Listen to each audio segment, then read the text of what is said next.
Welcome to the Slop Farm. Enjoy the video. You start by signing into the exact Google account you use for YouTube. This ensures channels and subscriptions match.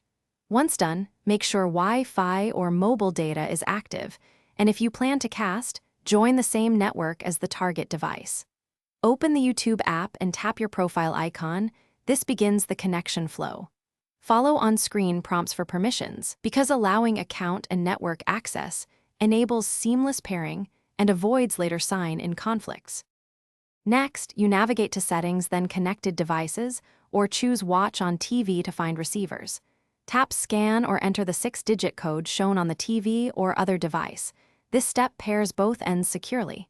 Once you choose a device, grant permissions like location and network access so discovery and control work smoothly. Wait for the confirmation prompt on each device, because both must accept the pairing. If you need to switch accounts, sign out and repeat these steps to reauthorize.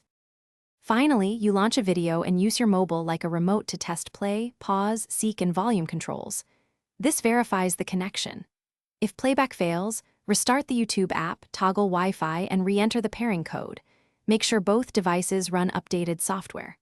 If problems persist, check for account mismatch, network isolation settings on your router, or outdated firmware on the receiving device, because those are frequent causes. One key tip: reboot both devices before repeating the pairing process.